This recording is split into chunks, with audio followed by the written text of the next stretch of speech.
Welcome back to Cocktails and Classics. I am one of four. I'm Dylan. With me today is Ben, Zach, Hi. and Cam. This week we watched Bridesmaids, a 2011 film directed by Paul Feig. Feig. Feig? I think it's Feig. Fig. This Paul Feig would go well with our cheese and wine. As we start Wine and Cheese Month, watching some classic, popular chick flicks, pairing it with a nice wine and cheese. And so this week, we're drinking some Pinot Grigio. And Pinot Grigio apparently pairs well with a nice salty cheese. Some of your options would be Brie, Gruyere, Parmesan, which who the fuck's just going to eat Parmesan? Well, and mozzarella. Well, it's more so Parmesan if is you're eating delicious. it with like a pasta. Like if you have pasta with it's like Parmesan Reggiano or whatever. Like Parmigiano Reggiano. and same with mozzarella, like a pizza or something like that. So, because people eat wine with dinner. Yeah, but I feel like most pastas pair typically with a red wine. Am I wrong? I think it I depends don't on know. the pasta. I don't know like shit about seafood, wine, Lemon so. pasta, you're going towards a white wine. But if you got something Yeah, heartier, like tomato. Alfredo. Then yeah, I don't know. which way I don't know. Alfredo I don't know goes. who's eating Parmesan cheese like with bread. I will say, who doesn't like parm though? Oh, it's so I good. could- It's good. I could eat slices of parm probably. Probably. Yeah. Parm is a good cheese, but with another cheese, it's elite. Oh, yeah, As a sidekick, like it's a bad Batman, but it's an elite Robin. yeah. It's like that NBA player. Like he's not the guy on the team, but if Kevin you Durant. have the guy and you can bring in this guy, elite championship. Kevin Durant's gonna be He's the Clay Thompson. tweeting at us after this with He's all the this Clay on his Thompson of burner cheeses. accounts. Okay, you don't want him as the center of your team, but in the playoffs he can really cook. He's like if Blake Griffin left the Pistons and went to a good team. Oh, I was gonna say, not gonna lie, I would rather no. have both of those guys Still on the no. Pistons, and they could probably lead the team. I mean, Jeremy Grant seems like he probably is one of those guys where like he's cooking as the guy on the team, but realistically, he'd be better suited as like the secondary option with a superstar player. Hi guys, and welcome to Piston Talk. I'm your host Ben, and with me are Dylan, Zach, and Cam. So I had it. I had the Detroit basketball. Boo. I had the Rip wine with the Hamilton. with the Brie and the how do you say it? I don't want to Gruyere? mispronounce Gruyere? it. Gruyere. Gruyere. Anyway, yes, I had it with those two. It was Solid pretty mac good. and cheese I'm not cheeses. usually a wine person, but I actually liked the wine. But the cheeses were really good. Especially the Brie. I really like the Brie. The Gruyere is pretty good as well, but the Brie, the soft cheese, is just very good. I'm a big cheese guy. Whatever cheese you can give me, I'll take it. Yeah, I also went with the Gruyere. It's kind of like a mix of like a Swiss and a Parmesan. Mm-hmm. Yeah, it's Like, a it has that, like- fantastic mac and cheese. That's Yeah. what I think I bought it at Trader Joe's along with my wine, and it was like use it on a grilled cheese. Ooh. I put That it on would a be burger good. last night, and it was pretty good. Oh, I can see that. Yeah, that'd be good. I don't like eating just cheese on its own. Not my thing. So I didn't you do can that. Just drank the wine. You can Didn't just get out now. Didn't have any crackers. And I'm just not. I'm not that big on it. Cheese and crackers, so good. Such a good snack. Of the cheeses I think I do have in my house, probably is only mozzarella. My house is clear of debris. Okay, all right. Thank you. All right, thank you guys all for coming to this episode of Cocktails and Classics. Please remember to watch responsibly. See you later. Bye. For the Pinot Grigio, I like it. It's good. It's a little sweeter. Yeah, that's what I like I usually about go it. is for it's sweet. Chardonnay. See, it's weird. I think it's sweet, but it's not It's not too sweet. overly sweet. Oh no, 'Cause yeah, there's it's not some like wines where it's like- Moscato, like It's obnoxiously sweet. It's not a barefoot This is good. Moscato, if you know what I mean. Less than a Riesling, more than a Chardonnay. Would drink the Pinot Grigio again. Yeah. I wouldn't go out of my way to drink it because, like I said, I'm not a huge wine person. But if there was like wine at like a wedding and there wasn't any like liquor, I'd be like, okay, we'll have Give some me of the that. stuff that's the strongest percentage, so I have to drink less of it. Because he also won't drink the beer. Yeah, because beer's gross. So if it's wine and beer, I think he's gonna go for a Pinot Grigio, guys. Well, I'd probably actually go for something a little sweeter. But if they sometimes I've been to somewhere they literally have a white and a red. So it's like, all right, I guess I'll have the white. Try some Pinot Grigio if you have not. Highly recommend it. Our listeners have tried Pinot Grigio. Oh, I mean, if you've seen Bridesmaids, More than we have. you have to have had some Pinot Grigio. Grab some wine, grab some cheese. Send us a picture. Are you being fancy listening to this podcast right now? Let us know. No.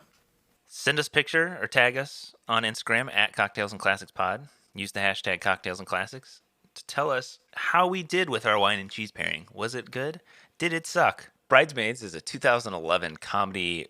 I would not call it a romantic comedy. I don't know where It's kind of a IMDb is romantic comedy. That's a side romance quest in the is movie. involved, but The romance is definitely a side quest. It I'm is not gonna definitely lie. a subplot, but it is there. Like, I guess. Okay. I don't. It's not like in a traditional sense. but it is okay. I think you could argue that it is central to the plot. Okay, here's the thing. I feel like because it's a movie starring women, they had to label it a romantic comedy. Oh, Ben If this taking were a shots at the movie- industry. Going after If the this were a Titans. movie called Groomsmen and it had like fucking Seth Rogen and No, they made that. It's called The Hangover. sure, but I just don't. There was no romantic subplot in that one, though. Really. I don't know. I just feel like Well, okay, there may I have mean, been kind some, of. The one guy meets the stripper. Yeah, there may have been a subplot, but it wasn't like central to the movie. And his wife blew the bartender. okay, but like a movie like Superbad, romantic comedy, No. No, really? Because it's all about Jonah Hill's character trying to get to the party so he can. Yeah, I mean, I think you can Well, make an argument. Maybe Sexual. I haven't jewels. seen it in like 10 years, but I think But you like, can make an argument.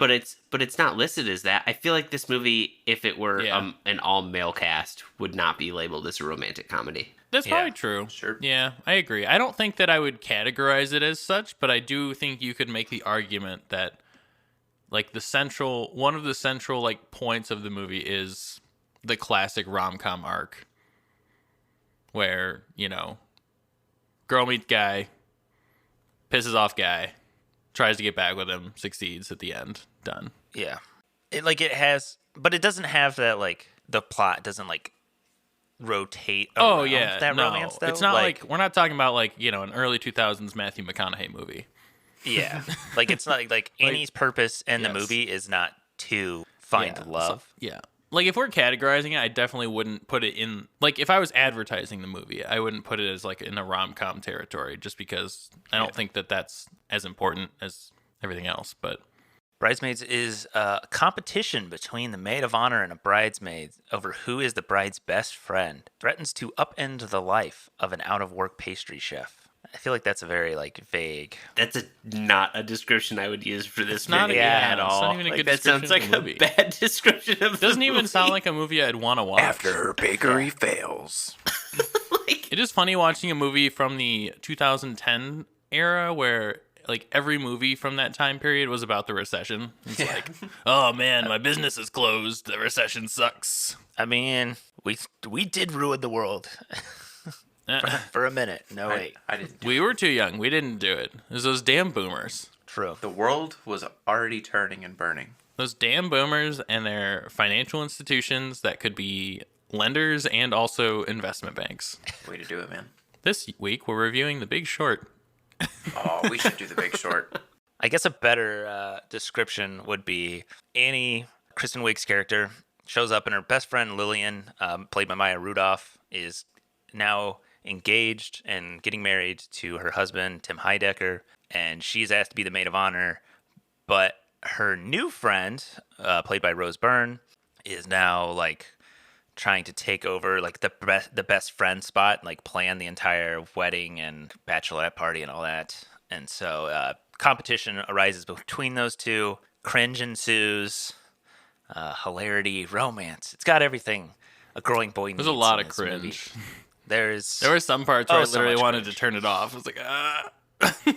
God, get this off. Like, God. Currently sits at a 6.8 out of 10 on IMDb. It was nominated for 2 Oscars. Best performance by an actress in a supporting role for Melissa McCarthy, and Best Writing Original Screenplay by Kristen Wiig and Annie Mumolo. That's how I was gonna do it. So. Man, I'm not surprised by Melissa McCarthy's nomination, though. She was so funny in that movie. And she played, the character she played is just, like, insane. Just batshit insane. Yes. I have top clearance in the government. I have 6 houses. I bought an RV last week just for the hell of it. Most of the I know where all of the nuclear sites are and the launch I codes. can't tell you though. Don't I can't repeat tell that. you. I can't tell you. Most of them are in shopping malls. Don't repeat that. Stars Kristen Wiig and Maya Rudolph. Also has Terry Crews, Rebel Wilson, Matt Lucas, Ellie Kemper, Tim Heidecker, Chris O'Dowd. Don't forget my man, Andy Buckley, who shows Andy up for 2 Buckley. scenes and says nothing. Ben Falcone. Jillian Bell is in there at one point. Yeah, she's literally I did notice her. You just see her. She's at like the I think she's at the bridal shower. Like she's just walking by as Kristen Wiig walks in. Oh, Jon Hamm is also in there. Yep. It's like an all-star cast when it comes to like comedy movies. Jon Hamm always plays the dumb hot guy in like every goddamn comedy movie. Well, What else is he gonna do? Well, it's just like it's such a contrast from Don Draper, which is like Yeah. the character he's famous for. That Yeah. you just expect him to be typecast in that role, and then every movie you watch him in, he's just like the dumb. Yeah, like him said, the dumb hot guy. Is it even possible to make Jon Hamm something else? Like, could somebody Yeah.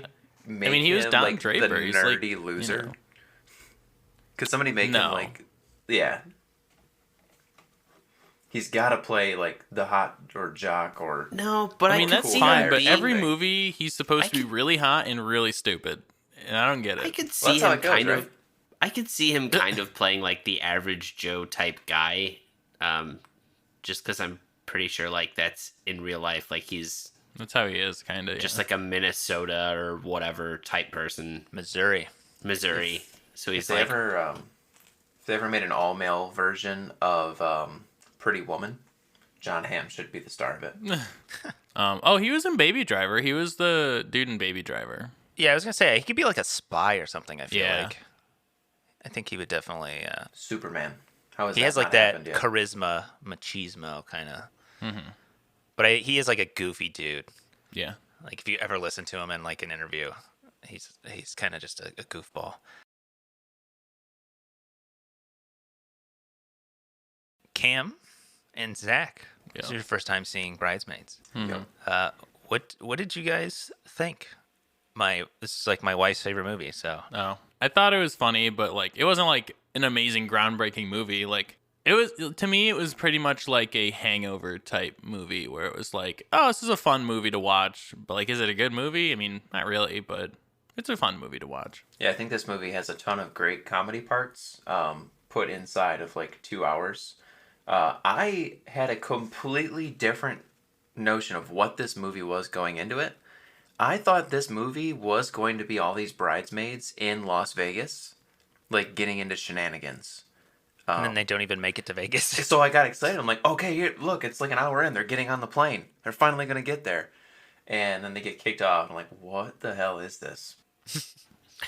And then sadness for like 30 minutes.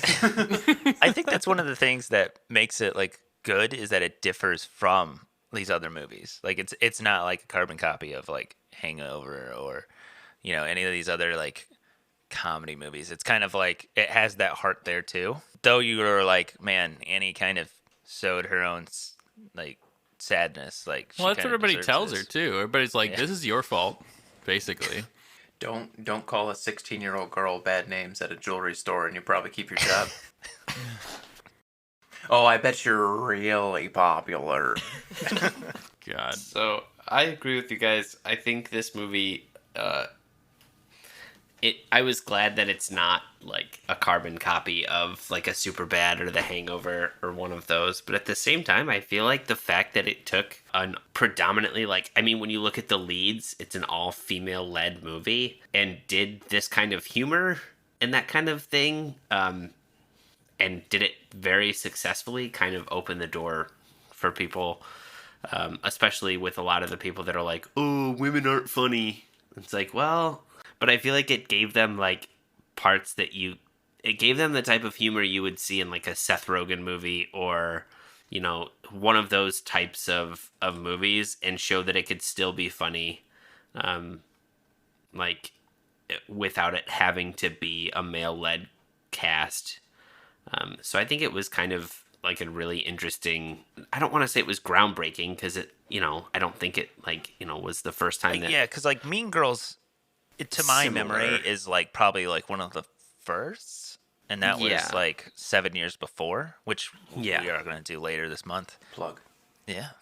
I do understand what you're saying. Like, it is like basically all female. Like, the male characters, maybe Chris O'Dowd has the most lines, and he's maybe in the movie for like 10 minutes. But it puts them in like, it does toilet humor and foul language and all of this thing, but I think it just kind of, in a way that it was like, oh, women can do this too, and it can still be funny. It doesn't have to be. I'm gonna keep going to Seth Rogen because I feel like these are like mostly the movies. I mean, it's a Judd Apatow film. Like, yeah, he produced it, so it's like. But you don't have to hear.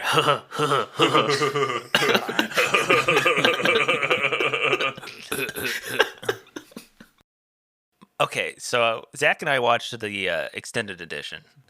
Oh. Which did I watch the extended edition? I don't think so. No. I think the extended edition was almost 2.5. I think it was a little longer, 2.5. Which, it's not even that much longer. Most of the extended edition stuff was like after the credits, and there's like a bunch of like blooper kind of extra, like extra little like improv bits. Like, there was a whole thing of like Terry Crews' little like workout class where he's just roasting people. He's like, oh, I forget what his name. I made somebody shit themselves. Yeah, he's like, oh, I made somebody shit themselves. I can smell the fear on you. But even at like 2 hours and 5 minutes, I think it's a little long for a comedy film. Yeah. I like my comedies to be like an hour, 40 minutes. I think hour that's 45, like, yeah. Yeah, it's like the perfect time.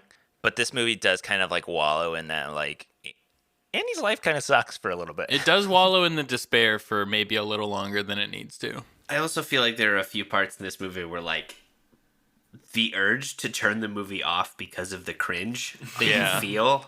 Yeah. And, like, you could have maybe cut that a little tighter. Just like... You have to absorb all the cringe. There's a few scenes that could be a little tighter, but I think that's the product of having these SNL people run a movie production. It's like they are used to drawing this scene out for a good 5 minutes, and it's funny, and then it's cringy, and then it's funny again. I don't think this movie always gets me that second round of being funny again, though. Sometimes it leaves me at cringe. Yeah, the one for me is the scene at the engagement party. The bridal shower. Yeah, the engagement party when... where they go back and forth on the stage. Is that what you're talking about? Yeah. With the microphone. With Helen and Annie. Yes, Helen and Annie going back on the stage. Oh, my Lord. They just keep going, and it's so... It's so cringy. Oh, we went to Thailand recently with my husband, Perry, and there's a beautiful saying that I learned there. And it means, you're a part of me, a part that I can never live without, and I hope and pray that I never have to. And then, like, Annie goes up there, and, I learned Spanish, and then just proceeds to, like, it's just so weird. Spanish language. Like, that end of that scene made, like, God, it makes you hate Helen so bad. Like, it's the girl that, like, or the person, I guess, that, like, has to be friends with everyone, like, super best friends, and, man, God, people are annoying. I've learned whenever you hear a woman call another woman sweetie or tell her she's so sweet, that's where the plot turns. That's when the conflict arises between the protagonist and the antagonist. Interesting. Sweetie, honey. Oh, sweetie. You're so sweet. See, it's interesting because like my biggest thing was the shower where Annie walks in and it's like all French themed and everything, and she's like, "Are you fucking kidding me?" And then she gets the tickets, or Helen gives Lillian like the trip to Paris as the gift, and she's like, "Are you fucking kidding me?" And she just goes off, and I just like cringe. She's like making an ass of herself for like a couple minutes, just destroying everything. But at the same time, it's where I 100% went from like, okay, well, like maybe Helen's just honestly trying to do what's best for Lillian and is like just trying to be a good person. But when you walk in and it's all the Paris themed, and she's like, "Oh, I know you've always wanted to go to Paris, so like I'm gonna take you to Paris." That's when I was like, "Oh, this bitch is the worst." Yeah, and she gives it right after Annie too. Annie's gift, yeah. Annie gives her has like the handmade gift of like Yeah. childhood things and like photos, and then she's like, "Oh yeah, I didn't get you a gift. Here's a card to Paris." yeah. Yeah. What That's a when you're fucking just like, oh, cunt. Helen is literally the worst. Literally just the absolute worst person. And then in the like later in the movie when they're looking for Lillian, she's like, it's Perry never wants to talk to me, and my stepkids hate me, and She's like, it's "Oh, just no, like, that- I don't there's care. no excuse for that. I don't want to talk Yeah. to you. Like, Honestly, I talk don't to think me. I cared at that point. No, I was like, I mean, I dude, didn't either. Like, it was. Like, okay, that sucks a lot, but man, were you insufferable throughout this whole movie. Yeah. Like, that's not a really great excuse to act like an asshole. Which I think they were going for. I think they kind of nailed that. Yeah. Because I think that's what most people feel when you see that. Most people kind of side with Annie, where it's like, you've made me look like a dick to everybody. And it's Right. like, this is your piss poor excuse? Like, no. Go fuck yourself. Jon Hamm's like just whole bit, like Oh, it's especially so at the funny. beginning when it like opens up and they're like, it's like just having a sex scene. It's like, "Oh, like cut my balls, Cut my balls." balls." Oh, I can And then do she's that. like, let's slow down. And he's like, no, I want to go fast. I really want you to leave, but I don't know how to say it without sounding like a dick. Such an It's like, this is so asshole. awkward. I also love when he's like, when she asks him about going to the wedding, he's like, "Oh, you don't want to have to explain that to all those people. I don't want to do that to you. Like, I don't want to have to make you explain what we are." He's awful, too. God, when he rolls up after like her car breaks down, Sup, fuck fuck buddy. In the Porsche. Looks at the And the cop's like, the cop just seriously? looks at him. Yeah, his Seriously? look, that stare. You can Oh, you can stare's the go best. now, and like salutes. Then they're riding in the car, and he's like, "You want to take a little? You want to just rest your head on my lap? Take a little God. lap nap? You know?" She's like, "Just pull over, let me out. Can you pull over?" Oh, that's even better. No, it's gravel. Seriously, pull over. Like, oh, that's even better. And then she's like, "I don't want to be in the car with you for the next 30 minutes." Oh, you think It's I'm not gonna gonna take last 30 minutes. 30 minutes? Oh, that cop talks funny. So dumb. Oh man, I can't believe, like, I'm going through looking at a list of scenes that are in the extended edition that aren't in the regular one, and I don't know why these were cut out because they were like some of the funniest scenes. There's Because this the movie scene- was 2 hours and 4 minutes long. But they could have cut other things out. Like there's this scene where Annie has a blind date with a guy named Pete, and Yeah, Ellie Kemper's character like sets her up. She's like, "Oh, you can't go to the wedding alone. You'll look like a prostitute." Oh my god. So she goes to this guy's house, and he's like, "All right, I have to go upstairs and get ready. You just hang out with my son, who's like 5 years old, and just sit in the living room." And the kid says just the worst thing possible to Annie constantly. Like, there's no break in between. He's like, "Your hair looks burnt. Are you gonna make a baby with my daddy? Are you afraid of dying? Because my mommy's gonna kill you." Oh my god. It's so cringy. And then like she like goes upstairs after the kid has like harassed her enough. She goes upstairs and the guy she's going on a date with is talking to his ex-wife, and he's like, He's like, "I still love you." No, she's not even She's pretty. not even pretty. Oh my god. She like overhears it, and then she goes downstairs, and the kid's eating one of her birth control pills. She goes, "Oh, all right. I don't know what's gonna happen to you, but something's gonna happen to your body." She just sleeps. Oh my god. God. Sounds pretty Yeah. funny. Although it wasn't, even for being 2 hours, I do feel like almost, I mean, they maybe could have cut some from some scenes and not cut out any scene in particular, but like, Yeah. if you cut out any other scenes from the current regular movie, I feel like you lose out on a particular plot point, I think.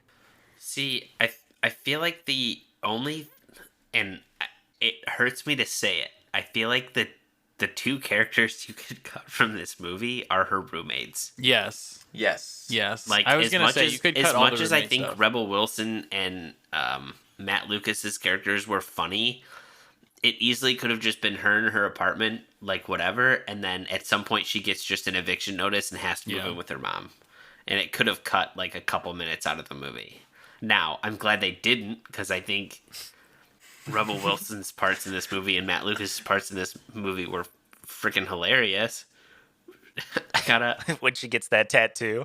This guy in a van got a offered me a free tattoo. He just He said, opened just his climb doors. into my van. So I did. Look, it's a Mexican drinking worm. It's like Native American for wasted. God. It's And then she's like- expected. You should She's, put like, some pouring frozen peas. peas. You should put some frozen peas on that. She opens the bag and just dumps the peas all over her back and onto the floor. Oh my god.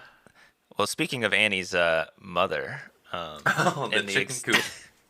in the extended edition, Annie goes and sees her mother at one point and is talking to her mom, and her mom brings up that Annie's dad is with another woman now. That whore. That whore. Yeah. Yeah, that's in the don't know regular how- edition. They say they've been, and Annie's like, they've been married for like 11 years. So that is, I think it's just That that is the in scene there. goes beyond that. Okay. Yeah, she's like, I don't know how she can do something with like keeping her legs like so wide open or something. Bet she greets him beaver first when he comes home. That was in the movie. That's in the movie, yeah. Yeah. And then she's like, oh, it's because she probably gives him a chicken coop. Zach, do never you want to do explain what a chicken coop is? So the way the mom explains it is it's you start at the back and you poke your way to the front and you end up with 2 eggs in your mouth. Every single thing Melissa McCarthy says is fucking hilarious. Oh my god. I'm gonna climb that man like a tree. Climb the man like a tree. Hello, Air Marshal. Where are you packing? You keep the gun between your butt cheeks? I don't God. have a gun. I wouldn't keep it in my butt cheeks. Why would I keep my gun between my butt cheeks? You How do put a I hole even in your pocket How do I and you even get to anything it? out of there. I knew a guy. He was deep in it. And one time I saw the patches of hair missing on his butt cheeks, and apparently that's where he taped his gun. He just cut a hole in his back pocket. I fell off a cruise ship, but I'm back. Oh shit. Yeah, oh shit. Took a hard, violent fall. Kind of pinballed down. Hit a lot of railings. Broke a lot of shit. Not gonna say I survived. I'm gonna say I thrived. I met a dolphin down there, and I swear to God that dolphin looked at me. But into my soul, into my goddamn soul, and he said, I'm saving you, Megan. Not with his mouth, but he said it. I'm assuming telepathically. And all that with a straight face. Look away! Look away! Even the last line she has in the movie, where it's her, and it's Megan and Annie. I'm familiar with this trick, somewhat. And they're sitting there. They're sitting there, and they see the limos leaving with Lillian and Doug. And she just starts laughing. It's like, what's so funny? And she's like, I put a loaded gun in Doug's carry-on. TSA is going to rip his ass apart. Oh, God. I've never seen a loaded gun in a carry-on. I have seen someone get their carry-on messed with before. Zach, do you want to tell that story? Oh, my God. So TSA is perfectly fine with you having obnoxiously large sexual toys in your carry-on. They are not fine with them being electrical taped to water bottles, though. They get very concerned about that. Especially when the TSA woman's like 65 plus and she's slowly unwrapping the dildo from the water bottle and then hands you the dildo and keeps the water bottle. You should have just been like, nah, you can keep it. I want the other one, actually. You can And then keep you that throw one. the dildo down the hallway in DT. I didn't throw it. Somebody took it And almost threw it. hit a small child? Yeah. Great It times. would have killed that child. That thing was big. It was like a football. The scene at the end with Melissa McCarthy and her husband with the bear sandwich had me dying. It's basically after the movie, and it's their Yeah. sex tape. I saw that part. You want this? You want this bear sandwich? You want some of this? You like how my flap opens? So awful. This big bear sandwich. Oh yeah, I want that. Is there a hungry bear anywhere? Bunch of just meat and cheese in this sandwich. You know who was super underrated? Who just had great lines? Didn't really talk a lot. Was Rita. Oh yeah. Everything Rita Yeah. said about her kids had me cracking up. When she's like introduced, she's like, I'm the only woman in the house. There's semen They're everywhere. cute until they get to that age. Last week I cracked a discover their blanket. bodies. I cracked a blanket in half. Do you get where I'm going with I this? cracked it in half. They're smelly. They're sticky. They say things that are horrible. I faked a heart attack in front of the television. They told me I was blocking the TV. Ellie Kemper, I think it's on the plane. Ellie Kemper's going on about how she wants to be a mom. And Rita's like, you know, I worked really hard the other night making my kids a nice dinner. And I put it in front of them, and my kid says, Mom, I want to order a pizza. And I said, no, we're not ordering pizza. And you know what he said to me? He said, go fuck yourself, Mom. When Annie, I don't even remember what the drug she takes is. Oh, it's supposed to be a Xanax. She takes a Xanax and then like she takes takes that whole two. scotch. Two Two Xanaxes, and then drinks a just like scotch straight on the plane, and then just is like going buck wild, and she's like trying to get into the first class, and flight attendant Steve is harassing her. She's like, "Oh, this is a very strict plane. Welcome to Germany." All Vita's an asshole. Whatever you say, Stove. It's Steve. Stove. What kind of name is that? That's not my name. It's Steve. Are you an appliance?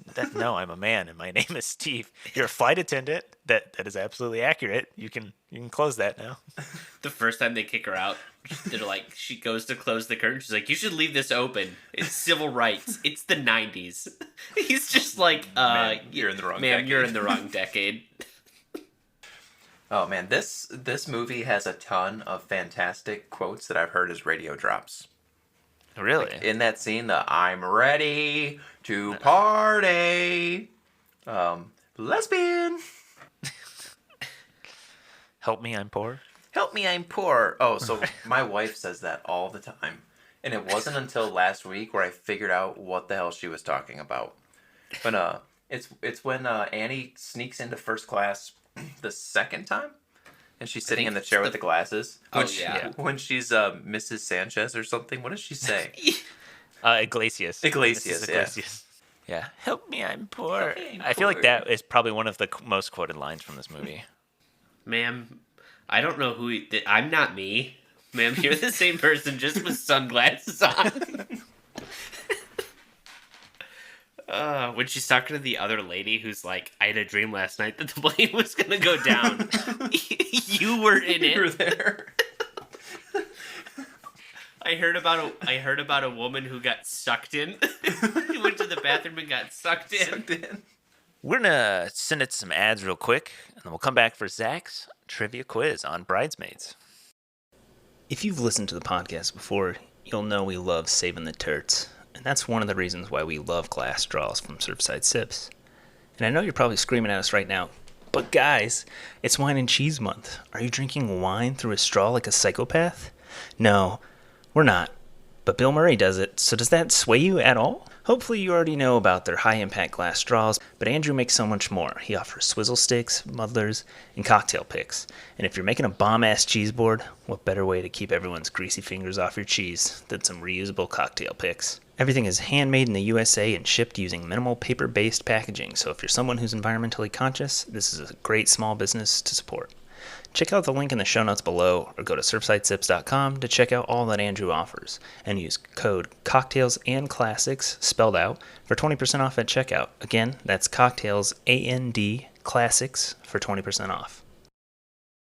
A little bit of a tradition around here is Zach takes over and puts us through a little trivia quiz. Zach, what do you have for us on Bridesmaids?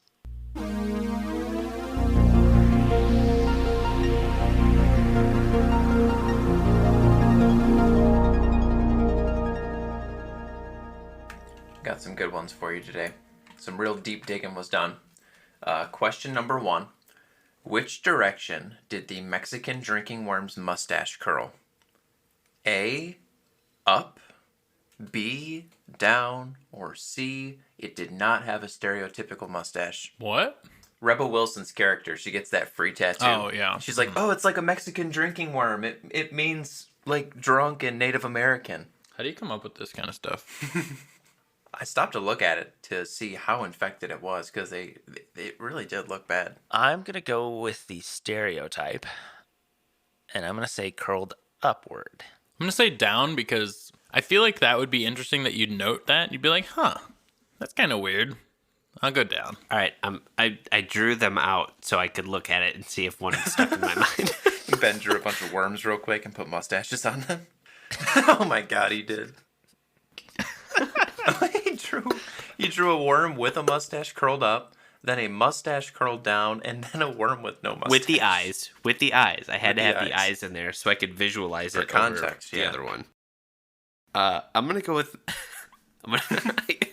I'm gonna go with mustache up. Okay.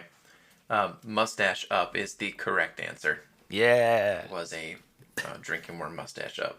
I had to, like I said, I had to draw it out to visualize it, but I got there. All right, so Ben and Dylan tied with 1 point apiece. Question number 2. Which of the following men does not appear on Annie's mom's wall? A, Willie Nelson, B, Burt Reynolds, or C, Patrick Swayze? Jesus. I didn't These even are know her- she had a celebrity wall. These are her paintings that she does. She hangs them up on her wall. I'm gonna hold on that information because I think I know the answer. Ooh. I will also go last. I'm going to go first because I don't know the answer. I'm going to say, sorry, what were the answers again? Willie Nelson, Burt Reynolds, or Patrick Swayze? We're going to go with a Willie Nelson. One of these things is not like the others. I'm going to say Patrick Swayze. I think that's how I spelled it, so... Yeah, Like the band. I know Burt Reynolds was there. I remember seeing it's Smokey and the Bandit, Burt Reynolds. I'm pretty sure I saw Willie Nelson, so I believe it's Patrick Swayze is the one that is not on the wall. I'm really proud when these things happen, because the answer was Burt Reynolds. Wow. Wow. Willie Nelson and Patrick Swayze are right next to each other on a wall. Yeah, in the back. Yeah, right behind Annie's head. Damn. You know, I almost went Burt Reynolds. Wait, I was are you like saying Burt facial Reynolds hair. isn't there? Yeah. I'm almost positive there's a painting of Burt Reynolds. Let's run it back. There's a Smokey and the Bandit Burt Reynolds. I'm pretty sure you see him like right when Annie's watching Castaway. Oh, shit. Guys, all 3 of those were in Oh my Annie's God. mom's house. I was just gonna say, I was like, I know Oh for a my fact I God. saw Willie Nelson. I was know like, I yeah, saw you're Burt right. Reynolds. Patrick Swayze's hard to gauge because let's be honest, the painting First of on-air quiz the correction. painting of Patrick Swayze could be kind of anyone. So like it could, in my mind, maybe it was just like Val Kilmer or not Patrick Swayze. But when you're like, no, it's Burt Reynolds, I'm like, fuck no, fucking Smokey and the Bandit, Burt Reynolds is in that fucking movie. All right, well, nobody gets a point. Question number 2B. Oh my God. What was Rebel Wilson paid for her role in the movie? Was it A, $350,000, B, $35,000, or C, $3,500? Was she a big name at the time? No. I think gonna this might say- be the first thing she was in. I'm going to say $3,500 then. Something stupid low. Yeah, that's kind of what I want to say. I mean, it is a big budget movie. Yeah, but it had so Bigger. many other characters in it that were pretty big at the time. Yeah. But she does have a And she was only speaking in it role. for like a total of like what, 5-10 minutes? I don't know. There is a scene. I don't know if it's in the actual edition, but at least in the extended edition, where her and Matt Lucas are in a bathtub and they're like swimming trunks, No. shaving each other's Oh armpits. God, no, that is not. I don't Yeah, think that's that- in the I think normal that one. was a deleted. That deserved to be cut. It was something. Can I They're borrow like, your razor? they're like, yep. They're like, can we borrow your razor? Sure, roommate, you can borrow my razor to shave your sister's armpit while you two are sitting cross-legged in a tub together. I love the part where they're like, yeah, we thought it was really weird that a brother and sister were living together with a roommate. So we decided to uninvite you from living with us. Wait, she's not saying anything. Is she Is she gonna moving? leave? Oh, she has She's to not. leave. She's not moving. She will. She will. Ooh, her legs prickly. God. But 35,000 is. I feel like that.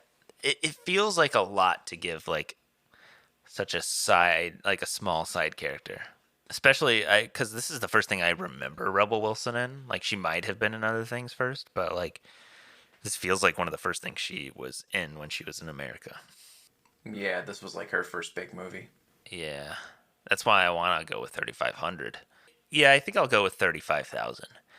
I feel like it's a big enough budget, and she speaks enough to where you would pay her a little bit more than 3,500. I Think it's 3,500. I feel like I've heard her talk about that on one of the talk shows. I don't remember which talk show she was on, but I do think she talked about the fact that she got paid like $3,500 to be in that movie. Yeah, I think she was literally on set for like a day. They did all of their scenes in like a day, and that was it. So that's what I was wondering, because the answer is 3,500. But if she was on set for like 2 weeks, like they work like long ass days. When you break it down by hour, was she getting paid minimum wage? I mean, it depends. These movies probably run like over 12-hour days. Jeez. So yeah, she probably, if she was on for like a couple weeks, she probably didn't make that much. But I doubt she was on for that long. Yeah, all she of their wasn't scenes very were much. all of their scenes were shot in the apartment. It's not like she was really like. I don't think they had to take more than a day, I would imagine. Because like the makeup just for the drinking worm tattoo probably took like a couple hours. I mean, that's true. Or she actually has that tattoo. Yeah, it was $3,500 and a free tattoo.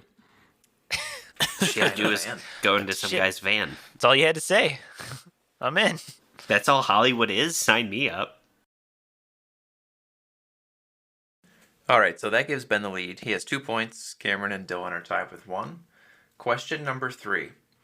Before Jon Hamm blew up for his roles in TV and movies, he was a high school drama teacher at John Burroughs School in Ladue, Missouri, where which Bridesmaid star was one of his students? A. Kristen Wiig, B. Ellie Kemper, or C. Rebel Wilson? I'll go first. It's B. Ellie Kemper. All right, I guess I'll go B. Well, no, I mean, Ben, God damn it. Fuck. What was the first option? Kristen Wiig? Kristen Wiig, Ellie Kemper, Rebel Wilson. I mean, it's not Rebel. No, because she's Australian. Right. I mean, I am confident in Ben's answer, but Yeah, if he's she's right, the it only doesn't one matter. that's- So, She's the only one that seems age appropriate. yeah. I mean, I'll say B to be right, but I don't like it. I will say A, I guess, just to have a fighting chance. Ellie Kemper is the correct answer. Okay, yeah. Yeah, I feel like I definitely heard her on, I think it was Conan. She talked about the fact that Jon Hamm was her high school drama teacher before he blew up. Wow, what a small world. Crazy, right? You guys were going to love the tiebreaker. Did you guys ever see that video of someone in like one of the, I don't remember what channel or media group it was for, but the guy goes to interview like Hugh Jackman on the red carpet, and Hugh Jackman like was his I've high seen school it, yeah. gym teacher. Oh, yeah. And he's like, it looks like you stopped working out. He like roasts He's him on like- the red carpet. He just completely roasts him on the red carpet, but in the nicest way possible because it's Hugh Jackman. He was just fucking around with him, but it was funny. Well, boys, you know what this means? Clean sweep this week means 0 next week. I'm ready to go back to Ben sucking. Those of us who have seen Bridesmaids, we wrote down our ratings based off memory and nostalgia. And now I want to know if your ratings have changed or not. It's season 2, so we've been going the newbies first. So Cam and Zach, what did you guys think of Bridesmaids? I thought it was a funny movie. Like I've said, I don't think it was particularly like is it a great movie? No, but it is a fun movie to watch. I don't really think it's like, obviously it's not really like a classic movie. Maybe it will be in like 20 years, 10 years, I don't know, but it was okay. I mean, I thought it was funny. It was entertaining. I laughed a fair amount. So ultimately I gave it a 7 out of 10. pretty funny movie. I'm not like itching to go watch it again anytime soon, but it was funny. I gave it a 6 out of 10. It is funny. I think that this movie does a really good job of giving you different pieces of comedy. Like each of the bridesmaids brings their own sort of flavor or their own perspective, which is nice. And the movie doesn't just get too vulgar or too vain. But I don't think that there's a great story behind it. And I think that there's definitely some fat you could trim off of each scene. I enjoyed it, mostly for the laughs. The bridesmaids themselves are hilarious, but I did give the movie a 6 out of 10. Going in, I'm not a huge fan of Bridesmaids. My wife loves it, and I feel like it is. Cam said it might be a classic in the future. I think there's a group of women who are like, Bridesmaids is the funniest shit ever. And I really respect that because as somebody who loves like Seth Rogen films, I know we mentioned that a couple times, but like Superbad is like one of my favorite movies. I could definitely respect you loving Bridesmaids as much as I love Superbad. It is growing on me though. The more I watch it, I do really enjoy some of the humor. Some of the cringe is way too hard for me to watch. Like, I enjoy a bit of cringe, but damn, some of the scenes. Going in, I probably had it like a 3 or a 4. Coming out, I'm gonna give it like a 6.5, 7. I'll stick with a light 7. Yeah, no, I think check it out if you haven't seen it. It is a really interesting take on like the comedy film being like entirely woman led. Going into this movie, I had it at a 7 rating. I will say I think my memory of this movie is that it's one of the movies I think I've ever seen my mom laugh the hardest at. My mom's not one of those, like, you know, when we watch a lot of the movies that my dad, my brother, and I would watch, it's a lot more guy-oriented humor. The cast is phenomenal. Melissa McCarthy is just gold in this movie. She's the scene stealer. Everything she does in this movie. I think this movie kind of launched Melissa McCarthy, which is a blessing and a curse. Some of the movies that we've gotten from her just seem like they were like, oh, it's Melissa McCarthy again. I'm so ready for Megan from Bridesmaids again. Yeah. But in the movies that they've given her like actually good bits to work with, she's been great. I'm going to leave it at a 7. There's definitely moments of this movie that I cringed at that I did not remember being as cringy when I first saw it. If you enjoyed this episode, don't forget to rate and subscribe. Check out our other episodes. Coming up, we have Clueless and Mean Girls to round out February for our wine and cheese month. If you enjoyed this, don't forget to rate and subscribe. Check us out on Instagram at Cocktails and Classics Pod. Use the hashtag Cocktails and Classics to send us your movie and drink recommendations. Share us with your friends. And as always, watch responsibly.